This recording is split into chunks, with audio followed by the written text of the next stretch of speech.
A hallmark of democracy is under threat around the world. Without facts, we cannot fight mis and disinformation. Without accountability, we will not have strong policies in place. Without press freedom, we won't have any freedom. The strategies for silencing free speech. It is a key tool in the authoritarian playbook to jail writers, and that is increasing. And it's been a trial by fire for student journalists covering massive demonstrations on their own campuses. Today is Saturday, May 3rd. Join us as we explore the issues in the news.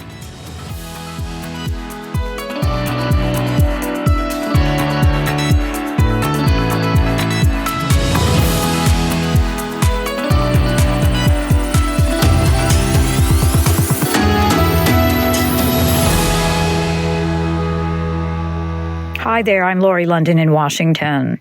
Threats to silence free speech and information are reported to be under attack in every corner of the globe, with 2023 turning out to be one of the deadliest years for journalists in recent memory.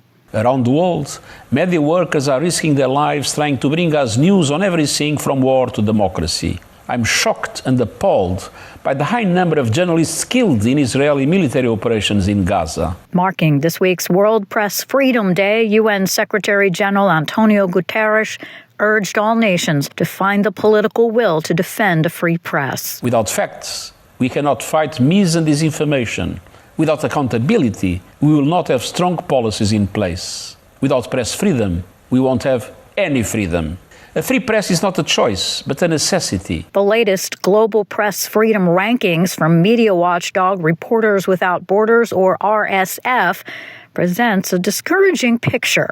Afghanistan, Argentina, and even the U.S. are among the countries to fall in the rankings. Christina Casedo-Smith has more on the findings. U.S. President Joe Biden was direct in his message late last month to Russian President Vladimir Putin about the country's detention of two American journalists, Ivan Gorshkovich and Alsu Kurmasheva. Journalism is clearly not a crime, not here, not there, not anywhere in the world. But as the cases of Gorshkovich and Kurmasheva show, media are at risk. Media watchdog Reporters Without Borders echoes this sentiment in its newly released 2024 Press Freedom Index, which finds that threats from governments are the biggest challenge to journalism. Moscow's tight grip on media since its invasion of Ukraine keeps Russia low on the index. Censorship and threats of legal action have prompted the exile of more than 1,500 of its journalists since February 24, 2022, according to Reporters Without Borders, or RSF. Clayton Wimmers is the executive director of the U.S. Office for Reporters Without Borders. The free press is a thing of the past in Russia. It is virtually impossible to operate openly as an independent journalist in Russia. At the Washington National Press Club, President Emily Wilkins says the rising risk should be a concern to everyone. We have seen journalists be murdered for their work in previous years. We've seen a number of other harassments, threats made to reporters. And so I think on the whole, there is a rising concern about press freedom, both in the U.S. and abroad. In the U.S., a police raid of a Kansas newsroom, hostile rhetoric, and arrest of journalists covering protests led to the country's dropping 10 places in the 2024 index.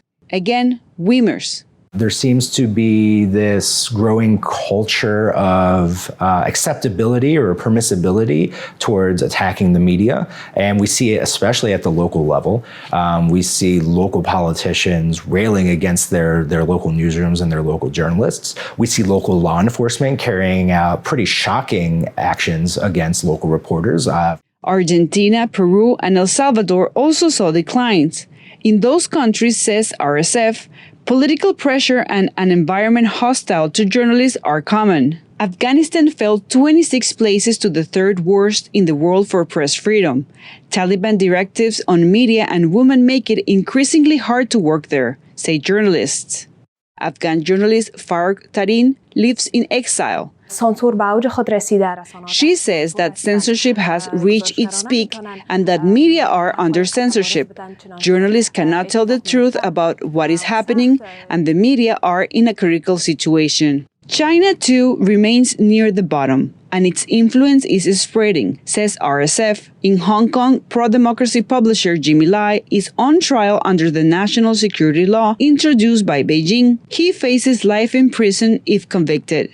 We're very concerned that China is setting itself up as an export model for anti-democratic values that clamp down on press freedom and freedom of speech. With dozens of countries due to hold elections this year, RSF says the decline in political actors coming to the defense of press freedom is a troubling trend. Even Norway and Ireland, which have historically good records, saw a drop in the rankings. Cristina Caicedo-Smith, VOA News. RSF was also sharply critical of Israel, downgrading it from a problematic country to a difficult one for press freedom. In early April, the group also issued a statement calling for international pressure on Israel to stop the, quote, massacre in Gaza of Palestinian journalists. My colleague Michael Lippin sat down this week with RSF USA Executive Director Clayton Weimers and asked why he believes the United States and Israel's other Western allies haven't used the same strong language as RSF on this very issue. You know, that's a great question, and it's one I ask myself. I've been in countless meetings with officials from the United States government, pleading with them to take a harder line with Israel because the level of killing that we're seeing in this war is devastating. We have not seen so many journalists killed in a conflict in such a short period of time in modern history. The numbers are simply jaw-dropping, and it reflects, on the one hand, just a culture of total disregard for the safety of journalists in the field, and on the other hand, a culture that seems to be permitting the targeting of journalists. We have documented a number of cases where we have to conclude that the journalists were the targets of airstrikes or of Israeli fire because there's no other way that they could have come under attack. RSF has said that more than 100 Palestinian journalists have been killed since the start of the conflict. And when you have your conversations with the Biden administration, when RSF tries to share these findings also with other Western governments that have sway with Israel, Israel can point to evidence that it says it has, that most of these Palestinians who are identified as slain journalists are also members of terror groups involved in their media wings or their military units. And I wanted to know, how does RSF respond to Israel challenging your definition of who constitutes a journalist? Well, frankly, it's offensive. We take great care investigating each and every case. We do not count anyone who we reasonably think could be considered a Hamas militant among the journalists that we have counted as casualties of this war. The great care that we take is actually one of the reasons that sometimes you might see differing numbers out there from other groups that might count or other governments that may be counting, because we want to be 100% certain that everyone that goes onto our list of killed journalists definitely was a journalist. And in fact, we go a step further and we count specifically the number of journalists who we can demonstrate were killed in the course of their work as journalists. And they find themselves targeted by IDF airstrikes and snipers and machine gun fire. And, we simply can't accept the word of government that has demonstrated a total lack of remorse for killing these journalists. And by the way, it did not start on October 7th. Israel has had a very poor record on protecting journalist safety in Gaza and the occupied West Bank going back years. And some viewers may be familiar with the case of Shireen Abu Akleh, for example, the Palestinian-American journalist who was shot in the head by an Israeli sniper in a case that was extremely brazen. So this is not a new problem, but the scale is definitely new. One more question on this issue, and that is, how persuaded is RSF when the Israeli military makes statements like it has over the course of this conflict that the Israel Defense Forces have never and will never deliberately target journalists? If that were the case, I think we'd be seeing very different results in this war, frankly. And whether or not it's the case that they're deliberately targeting journalists, it is still a war crime to indiscriminately fire into civilians. And if you are indiscriminately killing journalists, you are just as liable. So I think you just have to look at the results to know how much stock to put in statements like that. The RSF report on this conflict does single Israel out for criticism. I didn't see any reference to Hamas's conduct in this conflict, and I wanted to know, is there anything you can share about how the Hamas terror group and other groups designated by the U.S. as terror organizations use traditional and social media to put out their own messaging, and also how do they treat independent journalists who are working in areas that they control? You know, press freedom has always been tricky in the Palestinian territories, and there has been a tendency towards propagandistic content being distributed. One problem that we're seeing, though, is that the lack of independent media in place to cover this war is allowing propaganda to really thrive on all sides. And so the access of international media to Gaza is paramount. Right now, everything that we know that's going on in the war from an independent journalist is coming from a Gazan journalist. This is a point that we make to the Israeli government quite frequently is, you know, they complain a lot that a lot of the information out there comes from, say, the Hamas Health Ministry when it comes to citing a death toll. Well, if you allow the international media in to verify some of these claims, then you won't allow potential propaganda to thrive. Yet, our calls have gone unheeded. The Israeli border authorities will not let international media access Gaza. There have been a few instances where international journalists have been permitted to accompany IDF soldiers, which is valuable, but it can't be all of the coverage because that's necessarily a very shaded view of the conflict.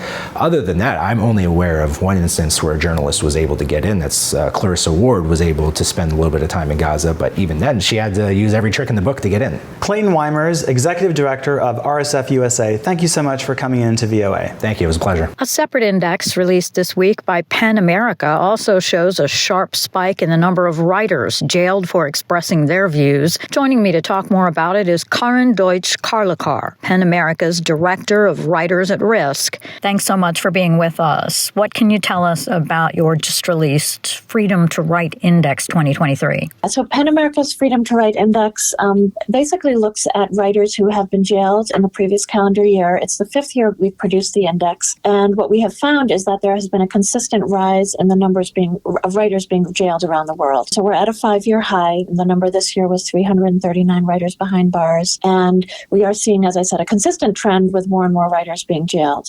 PEN looks at writers who write on all genres and on all platforms. So we look at literary and creative writing, poetry, people who write essays, nonfiction or research, and then also opinion and analysis articles. The medium can be books, it can be, Twitter, it can be Facebook, it can be really a wide range of mediums. But what we really look at is people who write on a consistent basis and looking at news and opinion writing. So basically what you're saying is that in the past 5 years, the suppression of creative thinkers and opinionators and writers and overall people in creative communities have been facing more and more suppression around the world? Yes, definitely. And I would say, a large proportion of these writers are expressing, dissent of some kind. So that could be dissent against their ruling government. It could be against political authorities or decision makers. It could be against different social customs or traditions. But what we do see is sort of pushing back against the boundaries, trying to interrogate, the current leadership. Many of these writers are trying to sort of push or imagine,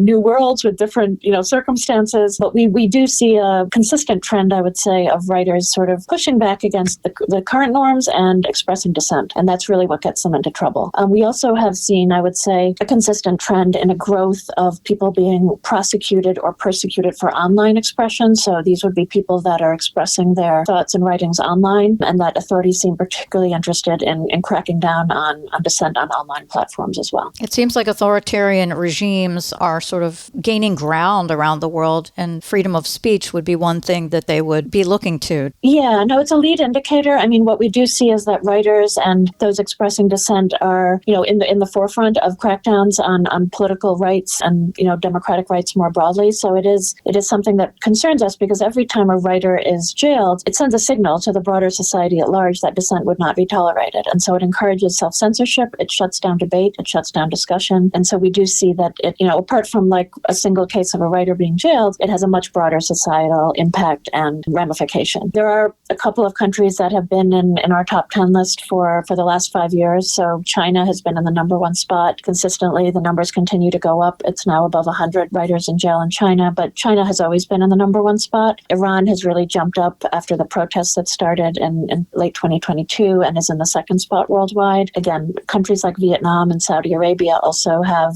consistently been jailing large numbers of writers. But what we saw, particularly last year in 2023, was the impact of war and conflict on free expression and writers in particular. So for the first time last year, we saw both Israel and Russia entering our top 10 list because of sort of increased crackdown on writers and free expression in those two countries. What about women? Has there been any distinction between men and women? Have women who have been speaking out loudly, particularly in Iran, was that on the radar? Yes, definitely. I mean, I would say overall, if you look at our global data, many more men who write are jailed than women. And I think this is a symptom both of that there are more men able to write and have that ability to do that for a living than women in general, in many countries around the world. So I would say overall, with our data, women have comprised about 10 to 15% of our total number of writers jailed every year. So it's a small percentage. But what we have seen over the last 5 years is that the number of female writers jailed has risen from 35 to 51 globally. So it is a significant increase if you look at the 5-year trend line. And it's in large part to this, as you alluded, this big crackdown in Iran. There are many women writing and pushing back against sort of gender restrictions in Iran. And there were a large number of women jailed after the protests. A number of them still remain in jail. We see, women like Narges Mohammadi, who won the Nobel Peace Prize last year. She's a key case that Penn has been advocating on. And she writes from jail about, the restrictions on women. But we see there are many other women in Iran who are also pushing back against these boundaries and who are facing the consequences in terms of really major, lengthy jail sentences. So Iran is a key, driver of that growth in the number of women being jailed. But we also, for example, last year, there are quite a few new cases from both Russia and Israel of female writers and creative artists who are in jail because of pushing back against the war in Russia and advocating for Palestinian rights in Israel. So are you saying Israel, which has always been seen as one of the few democracies in that region, is jailing people for free speech within the country? There are some cases within Israel proper itself. Most of the cases that we've seen last year, actually people were detained or first arrested in the West Bank primarily, and then taken to Israel and jailed within Israel. So they're being jailed by, Israeli authorities, either in the West Bank or in Israel, but Israel is the perpetrator, as we call it, in terms of cracking down on writers and free expression and arresting people and then detaining them. And then many of them are being detained in Israel right now. Israel usually detains people under a form of what's called administrative detention. So they do not need to provide, any charges, any evidence, and they can hold people for periods of at least 6 months and sometimes extend those periods of detention. So most of the cases we see from 2023 occurred in the last few months of the year after the October 7th attacks by Hamas, and were focused on arresting people preemptively in many cases for their expression online or because they had a known profile of dissent. Your report, your index, focuses on freedom to write and writers that have been jailed specifically. Does the report also include journalists? Yes, definitely. We try to distinguish the Penn report from other excellent reports by the Committee to Protect Journalists and Reporters Without Borders that really focuses on journalists. But our examination of writers does include journalists. We really try to focus in on journalists who do opinion or commentary writing. So they would be considered more sort of editorialists or columnists. And then we also look at cases of journalists where they also, for example, write poetry, write literature, or have significant online commentary as well. So we do include some journalists in our numbers, but it's journalists who engage in opinion or commentary writing. Do you think the strategy of these authoritarian countries to suppress voices by jailing them is effective for them? Is it suppressing? Is it making people in the writing and creative communities more weary of actually speaking their truth or continuing to voice their views? Do you think it's actually working? I mean, I do think it works in terms of, in some cases, providing a chilling effect or impacting a much broader swath of people than the actual individuals who are jailed or repressed in certain ways. So it does have a chilling effect. But I think we do see that there is still significant pushback and dissent happening. So there are still many people trying to push push the boundaries in China. There are, for sure, many, many people trying to push the boundaries in Iran right now in many different ways. That can be anything from writing and the cases that we look at. There's a rapper, a singer right now who's facing the death penalty in Iran, Tumad Salehi, because of his music. So there's still significant pushback, but it is a key tool in the authoritarian playbook to jail writers, and that is increasing. But in certain countries, we do for sure continue to see pushback as well. So that's something that I think at Penn, it gives us hope that,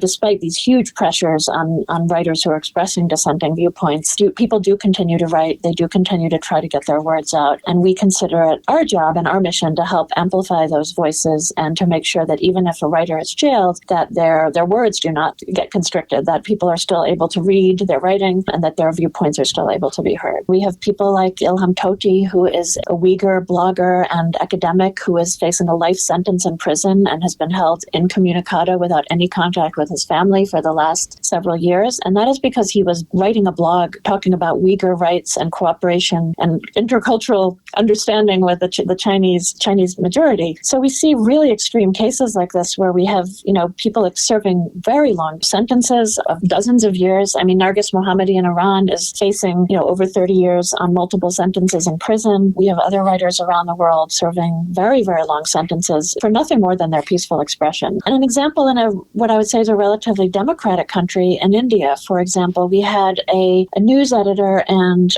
public intellectual, a man in elderly years and in poor health, Prabir Purkayastha. He was violently arrested in a raid on his news outlet and was arrested, detained. He's still facing legal charges and has been detained since late last year. And this is in a country that's nominally democratic. So what we see is that these threats can impact people in multiple political environments and can have a very chilling effect on society and the literary, creative, activist communities as a whole. So that is something that all of us really need to fight back about. We need to be speaking out on an individual level. We need to be pressuring our governments to speak out. We need to pressure the UN to speak out. And what we've heard is that, when people are speaking out like this, it does make a difference and it has an impact. A writer in jail sometimes will hear the messages of support, and it means the world to people that a government is trying to isolate behind bars. So it is very, very important to keep speaking out whenever we can. Thank you so much for talking to us about this important report. It's a pleasure. Always my pleasure. Karin Joich-Karlekar, Director of PEN America's Writers at Risk.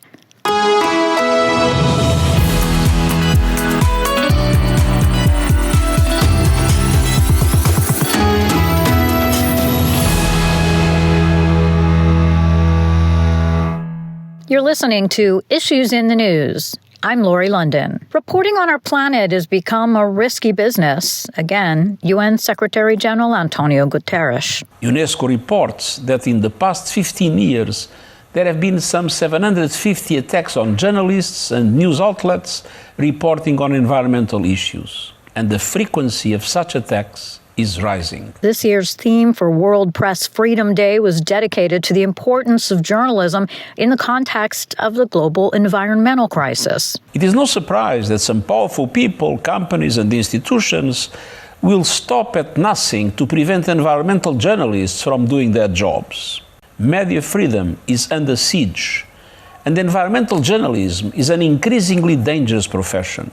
Dozens of journalists covering illegal mining, logging, poaching, and other environmental issues have been killed in recent decades.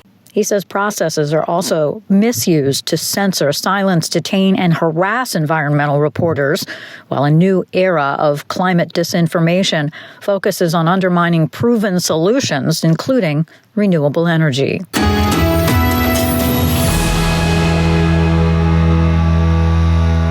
And finally, the debate over free speech exploded in the past few weeks as pro-Palestinian demonstrations spread through universities across the United States. Reporting on the unfolding events on their own campuses also became a training ground for journalism students. Separating my student identity to my journalism work has definitely been something that I've been thinking about a lot recently.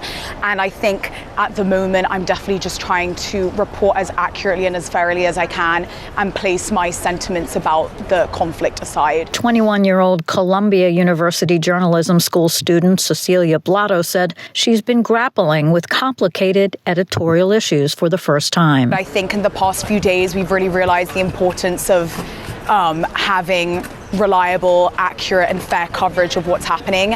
And student journalism is very important in this situation.